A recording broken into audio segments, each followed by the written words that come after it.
The title of this evening is Myths and Legends, and the subtitle is King Arthur, St. Nicholas, and Jesus of Nazareth. Is there any difference between these figures?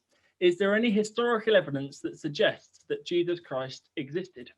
Now, Professor Gary Habermas is the author of, or co-author of over 30 books and 100 articles. In the last 12 years, he has given over 1,500 lectures in over 100 universities, seminaries, and colleges.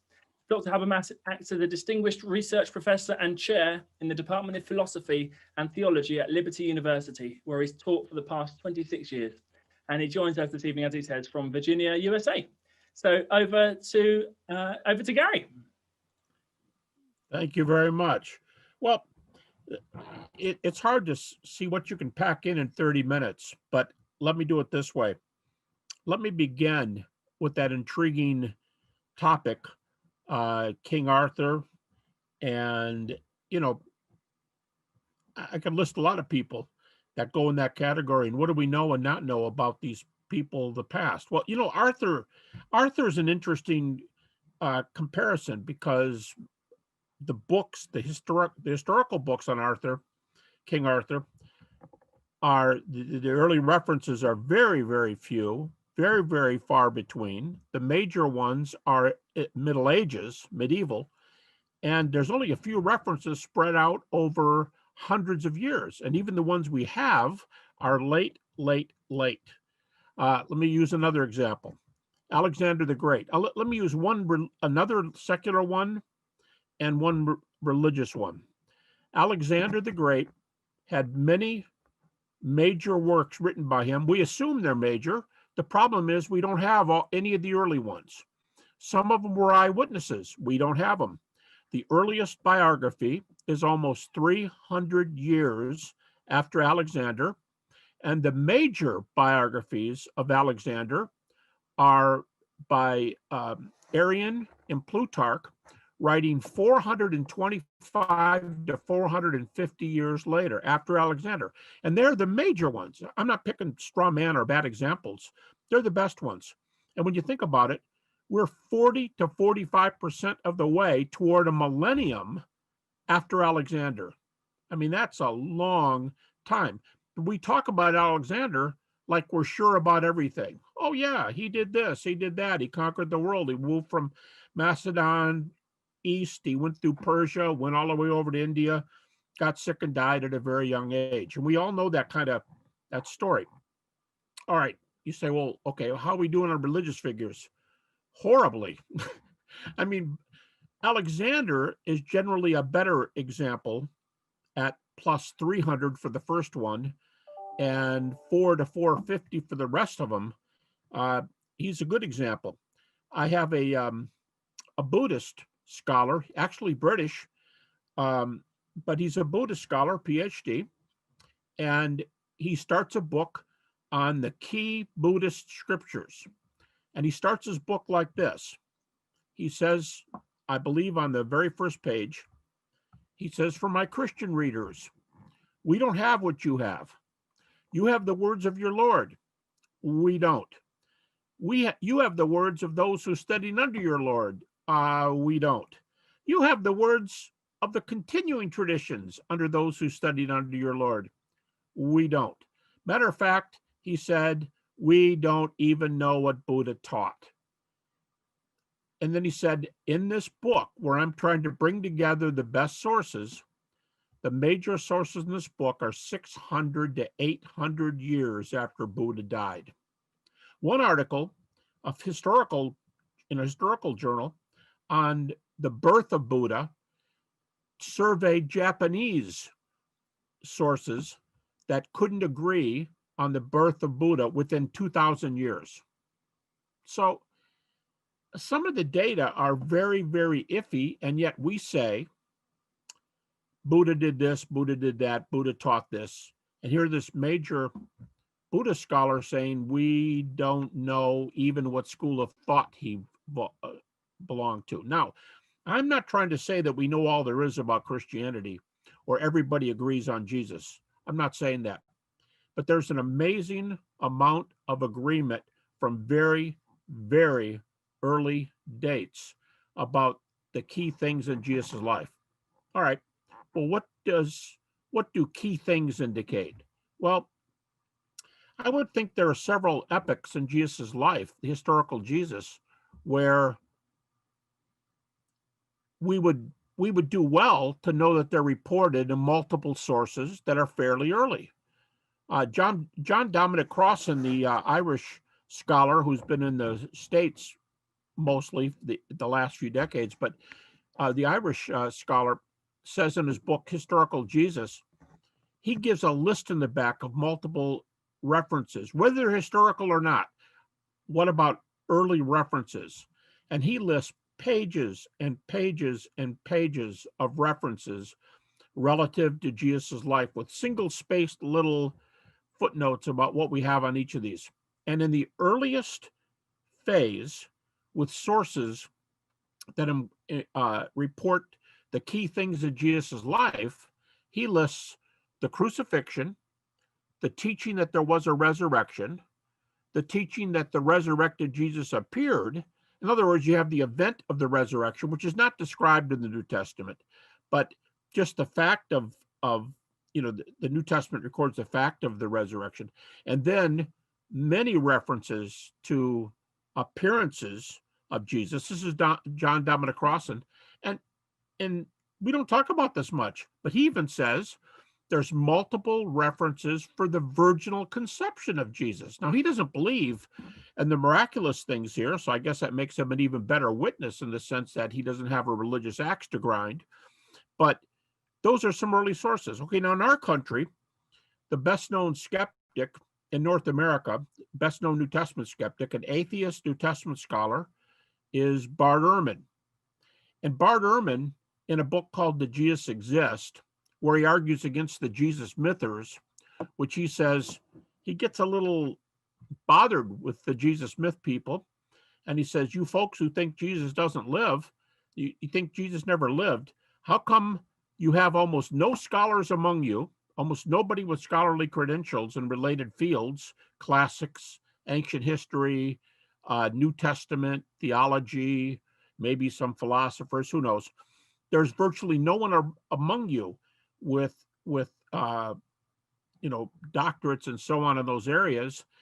And he says, none of you folks, mythicists, none of even your better trained folks, of which there's a few, they don't teach in accredited universities, seminaries, or colleges.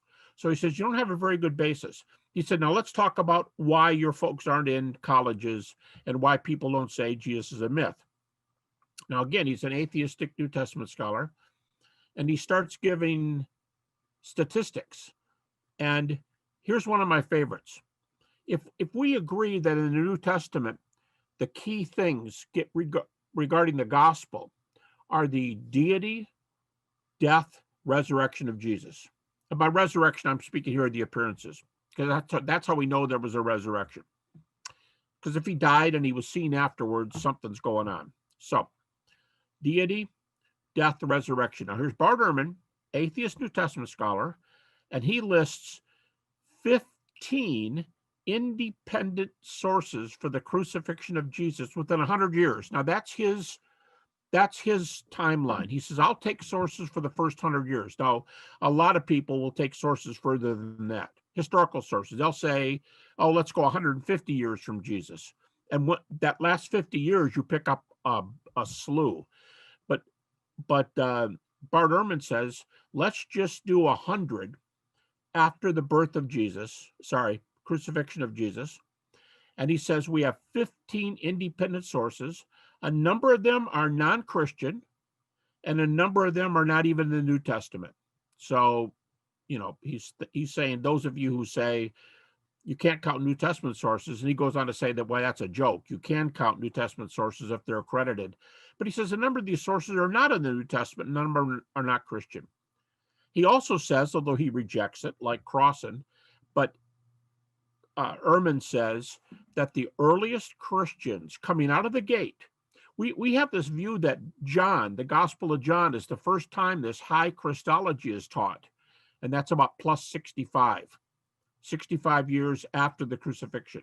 So if the crucifixion is about 30 AD, if the Gospel of John is about 95 AD, That's about 65 years. And that people, the old view, Richard Bauckham, James D.G. Dunn, a couple great British scholars who said that this used to be their view. They told me that personally, that this used to be their view, that the big unpacking Christology happened about the time of John. Now they flip-flop. They don't hold that view anymore.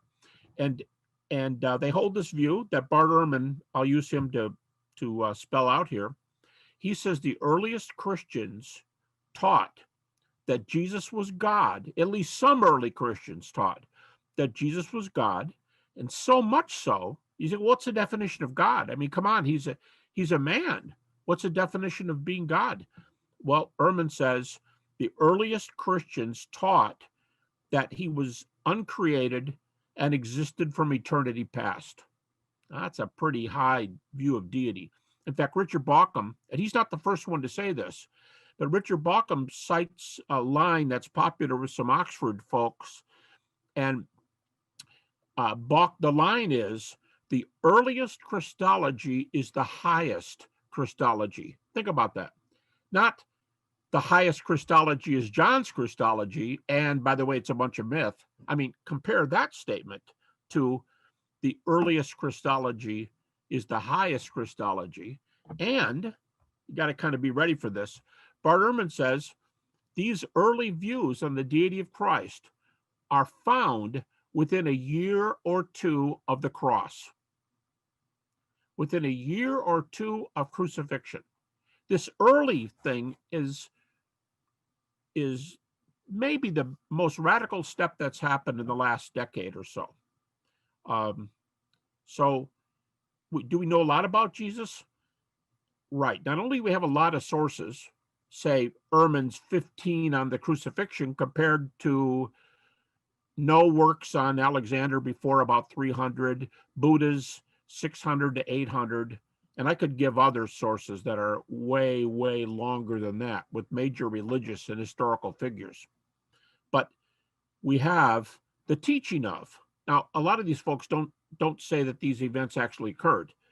Crossan doesn't think Jesus was raised. Ehrman doesn't think he was raised.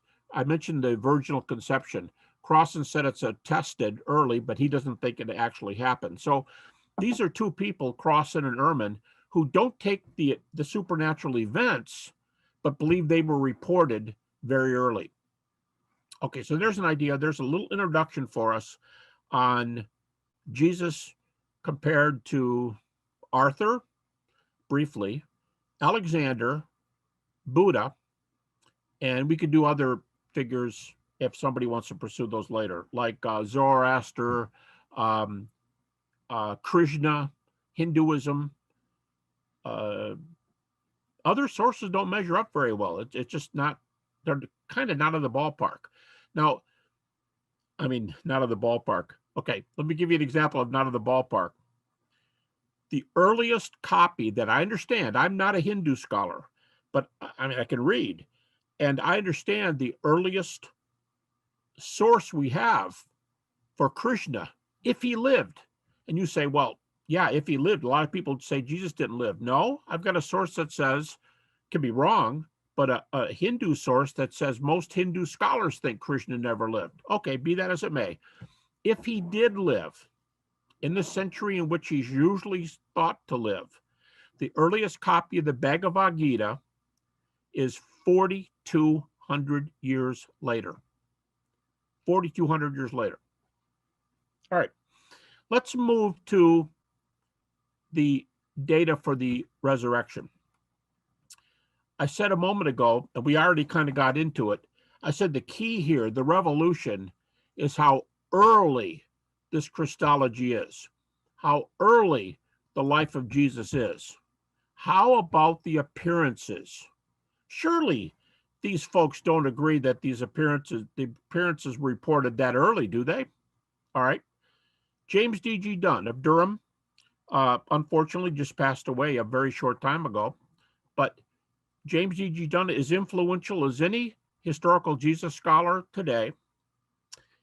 He says in his big book, Remembering Jesus, he states that the accounts of the appearances began circulating as creeds, early creedal statements that are contained later, mostly in Paul, but elsewhere throughout the New Testament and elsewhere beyond the New Testament.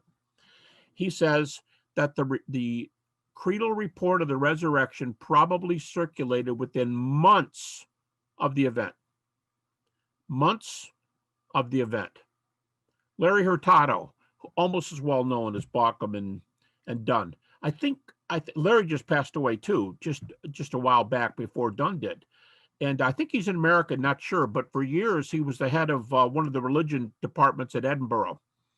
And Larry Hurtado said days after the resurrection appearances, they are reported.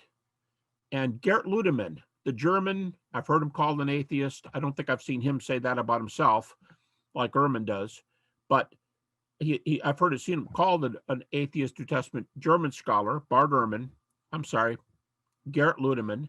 He says that the preaching of the resurrection appearances happened immediately after the events in question. So here you've got Ludemann, Ehrman, Jimmy Dunn, and now Jimmy believed in those events. Jimmy Dunn believed in those events, but Ehrman and Ludemann do not. And yet all three, put Bauckham in there, there's four, and many others, they date the proclamation from immediately after the events. And Bart Ehrman gives probably a dozen references that are within 1 to 2 years after the cross. To me, that just boggles the mind. 1 to 2 years after the cross. And we have the same kind of data for the deity of Christ. So if we have this early data for the deity, death, resurrection of Jesus at that early date, I think it's just amazing. By the way, I hope I'm not saying anything silly here, but often when I'm lecturing in England, people wonder what does my word deity mean? I think it's probably an American pronunciation. Do you folks say deity? Is that very common? It is? Okay. Let me say that just so I'm not trying to just get pronunciation down here. I just want us all on the same page. So if you said deity, death, resurrection, that is the gospel of Jesus Christ. And the earliest Christology is the highest Christology? Yes. Really? Including the cross? Absolutely. They thought they proclaimed him as God and existing from time past before he was born we celebrated Christmas. Yes. And we have appearances. Yes. Reported days later. Yes. Who says this right now? Basically everybody who's researched it. Oh, do they all report this? Yes. Non-Christians included? Yes. Do they have early sources? Yes. Many? Or just one or two? Many. What would many be? Let's say at least a dozen. This is an amazing turn of events. Now, you have to wade in there and talk about whether you think these things are true and whether you think these things happened or not. And this big 5,200 page book I'm working on, it's not totally on history, but it's largely on unraveling these things. The first volume, which I hope is going to be out sometime in my lifetime, it's huge, 7 years worth, unbelievable amount of work. But the first volume on just the evidence, and I'm not doing deity in the first volume. I'm only doing crucifixion and resurrection appearances. That first volume is approximately 1,500 manuscript pages. 1,500 manuscript pages of data. And there's virtually no argument from these skeptics that these things were taught. Now, you can say, well, on what grounds do they disagree? They must make up naturalistic theories, right? They must say, here's how I define a naturalistic theory. Jesus didn't rise from the dead. What really happened was fill in the blank.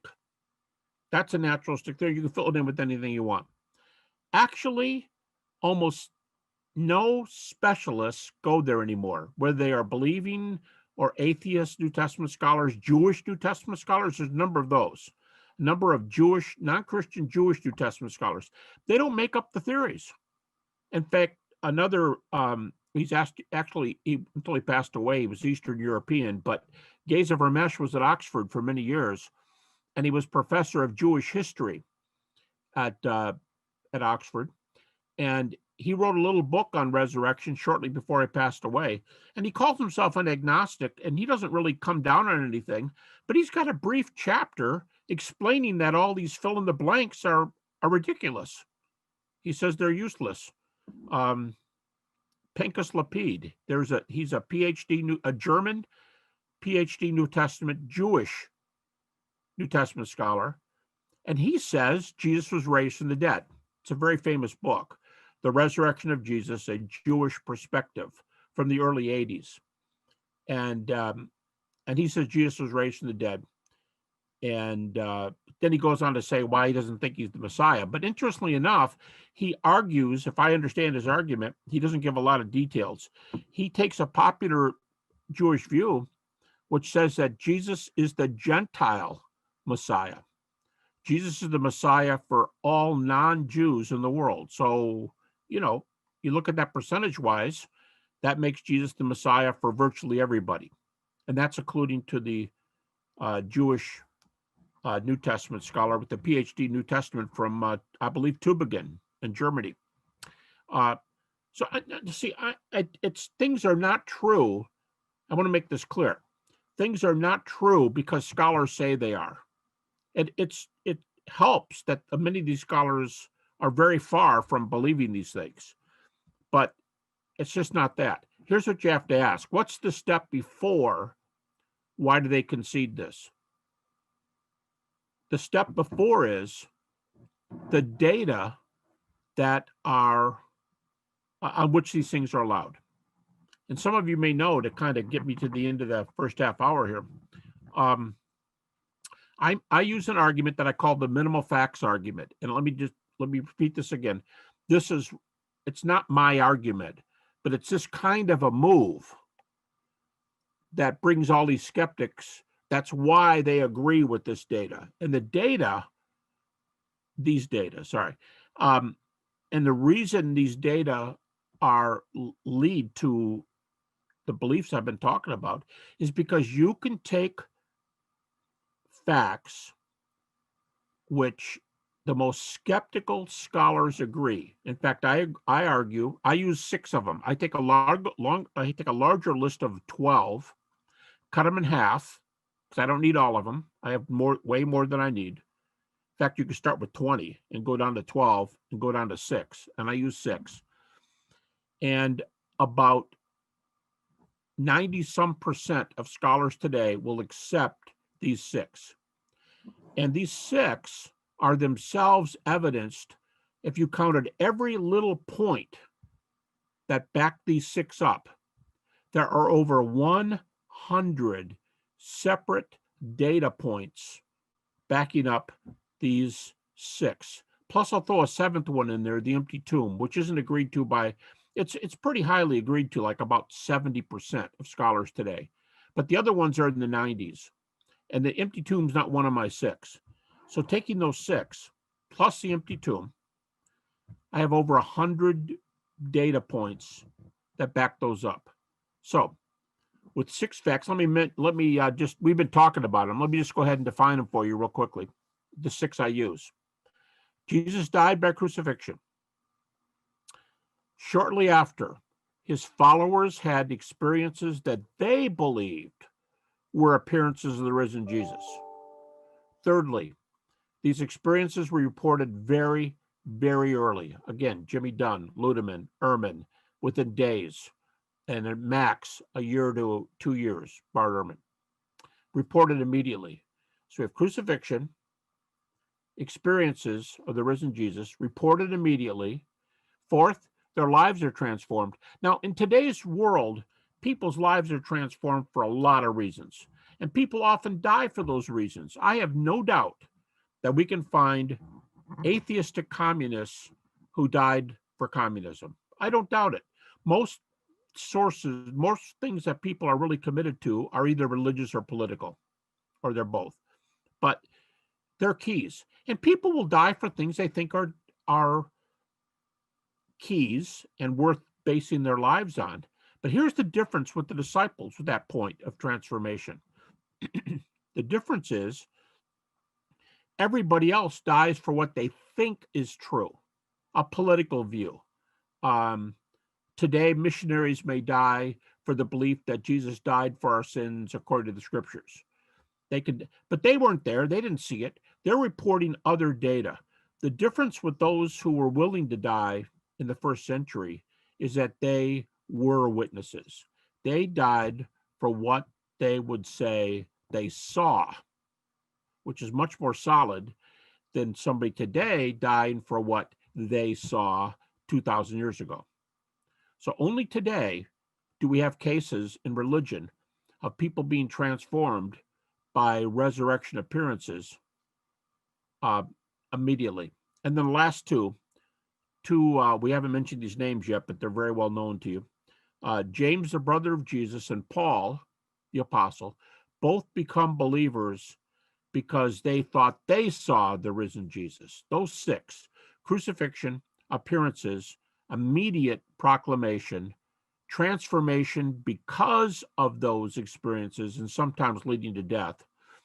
And then James and Paul, two skeptics who become Christians and frankly turn the world upside down. So those are the facts. I started with the large agreement because I could start with the facts and people could say, yeah, everybody says that, but nobody gives it to you except you Christians. Well, that's not true. It's granted by, here's the requirement. I'm only talking about specialists. I don't care how liberal, atheist, Jewish, non-Christian, I don't care. As long as they're scholars in relevant fields, they can speak. And they grant this to probably a 90-something percentile group. And on that basis, we can conclude that Jesus is deity or deity, died on the cross for our sins. The for our sins part is theological, but died by crucifixion, rose from the dead, appeared, and that if all we know, I'll end with this sentence, if all we know about Christianity is that those three are true, deity, death, resurrection, if that's all we know, we may not be able to answer many other questions, but Christianity follows. Christianity follows from deity, death, resurrection, appearances, and it's loaded with data and agreement.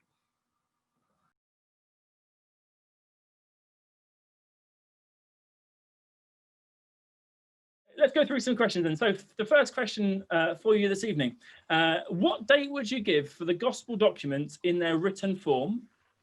So the gospel documents, what date would you give for them in their written form? And what do you consider to be the earliest New Testament document? Okay. I would probably date the Gospels a little bit earlier than the status quo, but the status quo is to put Mark at about 70. Now here's the critical dating. Mark at about 70, Matthew at about 80, Luke at 85, and John about 95.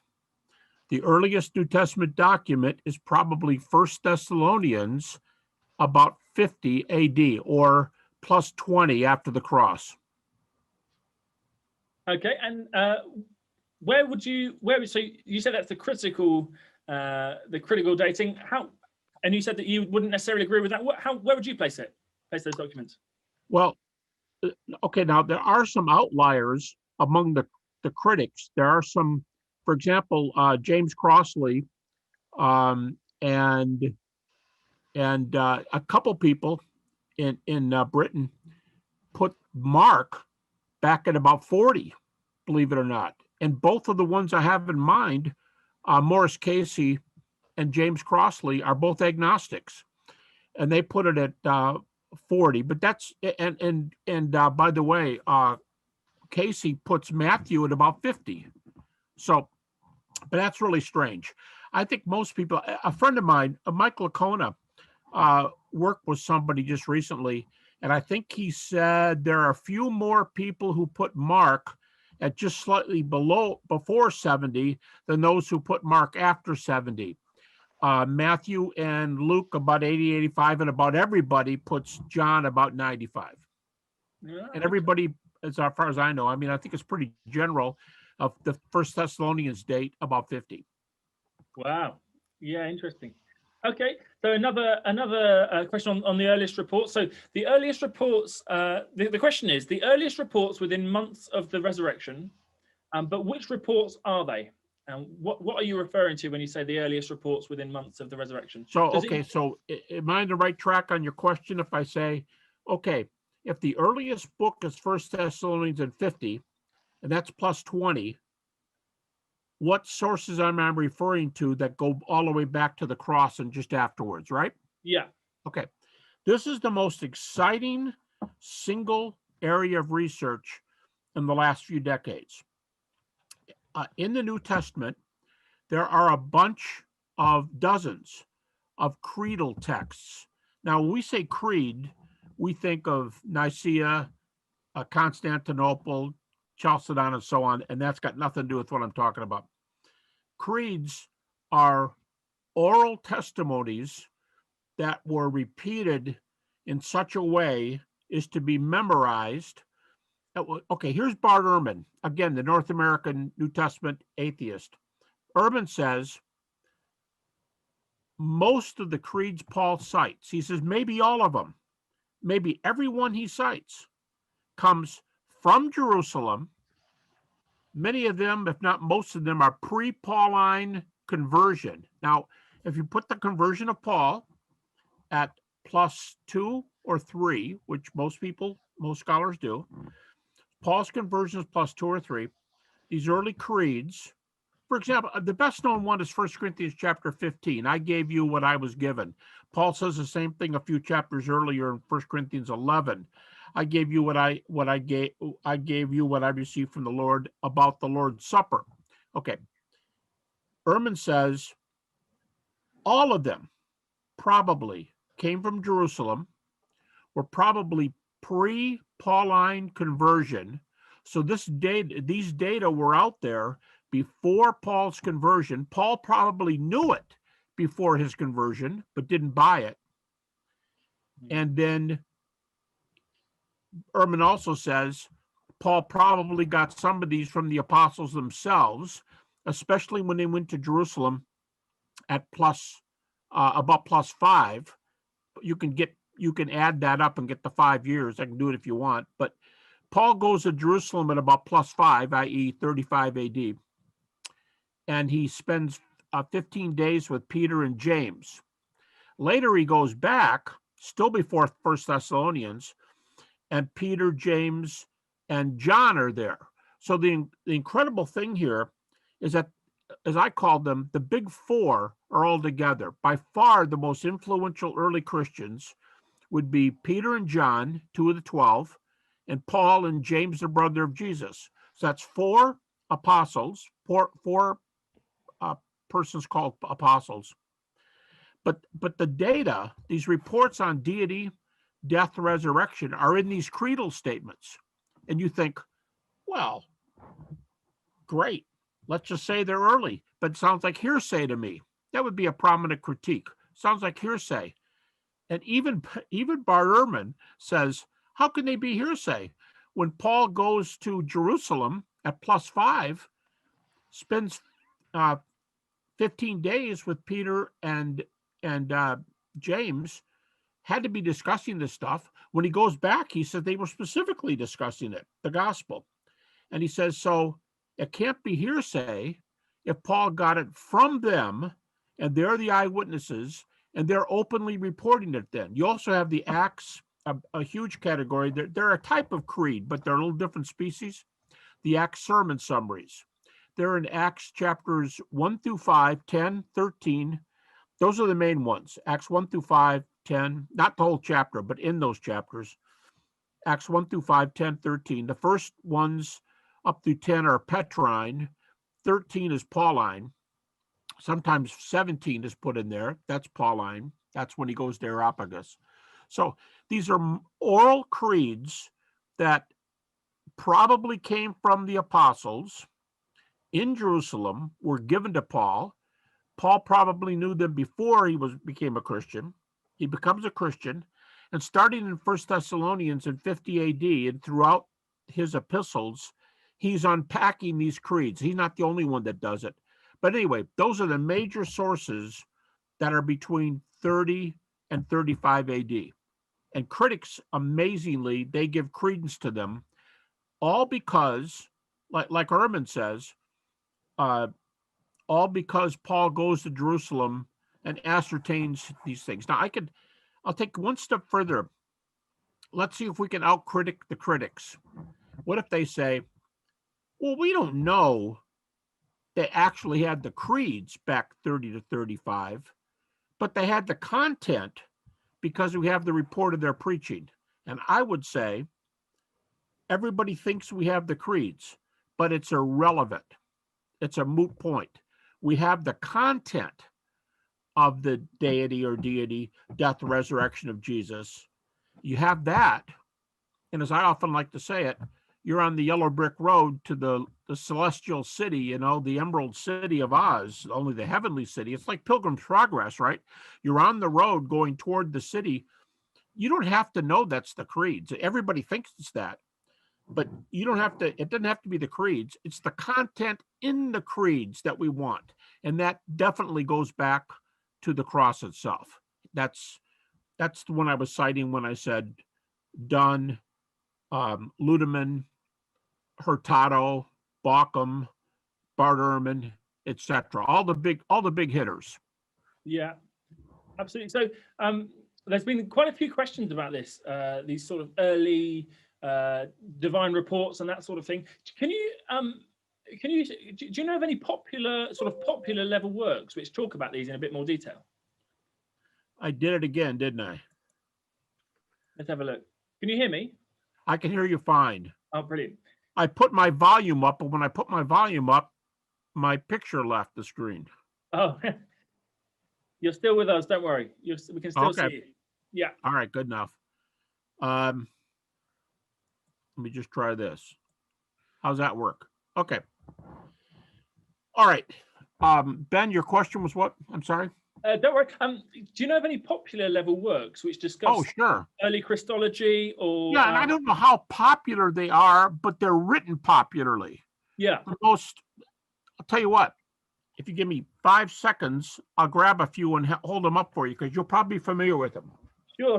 While he's doing that, just to say as well, another little plug that if you go to www.genexus.org/reading, then there's some books on there, some of which Gary has recommended for this session, others of which for the other sessions, but you can have a look on there. I'm not sure if these will appear, but there's something as well. Here's the best ones. Let me tell you a little story. Very brief. I was lecturing in Cambridge a number of years ago at Tyndale House. You folks probably know Tyndale House. And they have a semicircular kind of a saucer-shaped room.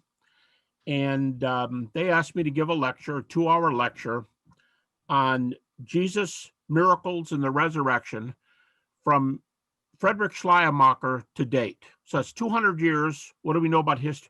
So I'm starting to do this lecture. I'm doing this timeline that I mark off, mostly on 30 to 35 AD. And guess what? 10 minutes after I started talking, Richard Bauckham walks in the room and sits down. And I thought, oh, man. Now, I'd just been with him a month or two before that. But still, I mean, Richard Bauckham's not to be taken lightly, from Cambridge and St. Andrews and so on. And he sat down, and I finished my lecture. And in the whole room, there were about 35 people, and they were all either professors or doctoral students at Cambridge. And when it was over, some of them came up and asked me some questions. A bunch of them gathered around Richard. And when it was over, I went up to him and I said, well, I took your name in vain during the timeline here. Did I say it right? I mean, do you agree with all this? The stuff that I identified as, Ludemann, Hurtado, Dunn, Bauckham, and so on. And he said, yep, you got it right. And I said, Richard, you're being very kind. how about, how could I have done better? What do you think? And he said, okay, one thing. He said, you could have mentioned a book by Oscar Cullmann called The Earliest Christian Confessions, which came out in French, German, and English all about the same time, and all in the 40s, early to later 40s. And I kind of chuckled. And I said, Richard, you're totally right. That's a great book. I said, I gave the same lecture 4 days ago at Oxford University, and I spent about 10 minutes of the lecture on that book. I just left it out today. He said, yeah, well, that's good. I'd mentioned that book. Okay, let me tell you, here's the book right here. It just came out in a new edition. My doctoral students tell me that when they tried to buy this book, for years it was unavailable. And when it was on Google or Amazon, it cost over $100. It's out right now with Whiffen Stock, reprinted, American publisher. And notice they put my name on the front of it. We asked for this book to be republished. And so my grad assistant and I wrote a little forward for it, but it's not us. I mean, this is the book, and the copyright date is the English edition is 1949, and the German and French predated it. But this is it. And last time I asked my students, it's only $10, something like that. $10. Wow. So this is the main book, but that's not the form it was in. Okay. Here's a rival by another British scholar, The Apostolic Preaching and Its Developments by C.H. Dodd of Cambridge. Now, this book is 36 from Hodder and Stoughton of London. I believe 36, yes. And Baker Books in the U.S. brought it out again, if you're looking for a used copy, in 1980. But it's out of print with everybody. We tried to bring this one out again, and the person who holds the rights to one of the family members, he's pretty elderly, and he didn't respond. They were going to bring this book out too, but I don't know that it's anywhere. So you probably have to get this in a used version. Apostolic Preachings Developments. It's one of the best books on the Acts sermon summaries, 1 through 5, 10, 13. This is probably the best book of all. And although it was a doctoral dissertation at Princeton under the famous Bruce Metzger, New Testament scholar, it's a doctoral dissertation, but it's absolutely consumable. I mean, it's a great book. Vernon Neufeld, Neufeld, and it's called the same thing as Cullmann, The Earliest Christian Confessions. And we wanted to bring this one out with Whiffen Stock because it's out of print. When Brill heard that we wanted to bring it out, they said, no, we're going to bring it out. Okay, good. That's fine. And they brought out a new edition. You can get a copy of this hardcover for $25. So this is excellent. This is a systematic treatment of the creeds and why they're historical. This is Dodd and Cullmann. They're scholarly, but they're a little more popular than this one. But I think they can all be read by intelligent lay people who are up on this stuff. You don't have to have a PhD. I'd say those are the best places to start. Sorry for my long answer, but those are the best books. That's really helpful, Gary. Thank you. I'm sure people will enjoy getting their hands on that. And I'm sure I'm really thankful that you've been able to join us this evening. There's one other question I'd just like to ask you, and this one's from me. From your perspective, based on what you said this evening, how does the historical Jesus and the historical resurrection most connect with this idea of there being a creator God? So what evidence is the historical Jesus and the historical resurrection for there being a creator God? How would you answer that question? The last few words. How does the evidence for Jesus and the resurrection do what? Help you answer the question, is there a creator God? Oh. Yes. Well, I'm sorry. I hate to tell you about something I wrote. I've tried not to do that, but I've got a book in case anybody wants to get it. It's called The Risen Jesus and Future Hope, published by American publisher Rowman and Littlefield, 2003, I want to say. And in that book, only the first chapter is kind of the first lecture today. But the rest of the book talks about how from the resurrection we can move to God, to the deity or deity of Jesus, onto the kingdom. This is the yellow brick road. This is Pilgrim's Progress. This is Middle Earth. This is Narnia. It's the path to heaven that Jesus asks us to get involved with, and basically, I think the traditional answer, I think, is solid, and almost everybody gives it. If you're going to grant the resurrection, if you're going to grant it, and the evidence is really good, if you're going to grant the resurrection, Jesus couldn't have raised himself. Dead men don't do much. Now, if you go, oh, yes, he could, he was God, well, then that's it. That's the argument.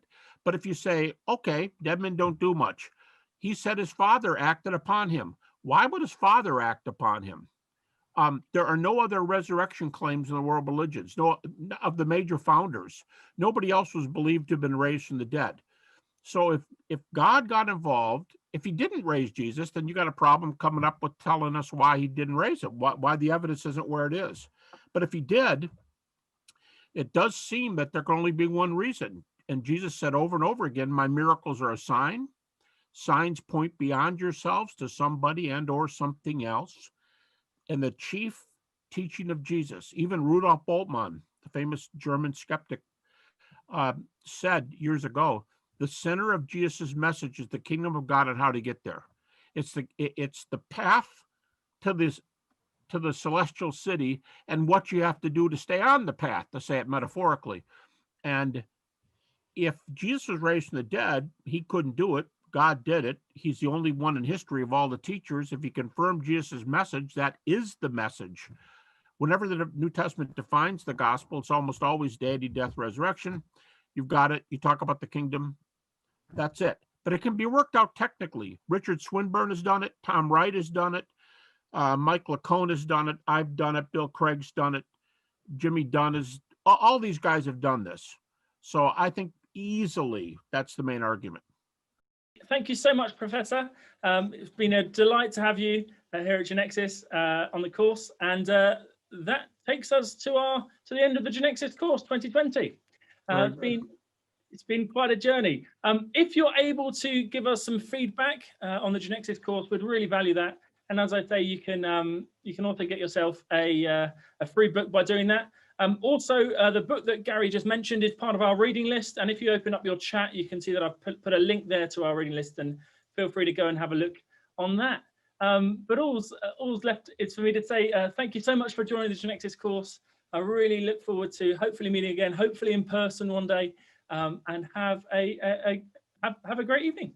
That'd be great to do. We just heard today on the news that two of the largest companies are ready to bring out the antidotes here in just 2-3 weeks. So maybe by next summer it will be gone. Yeah, absolutely. Yeah, so we're planning some events for next year, and hopefully we may be able to get them happening. So thank you very much.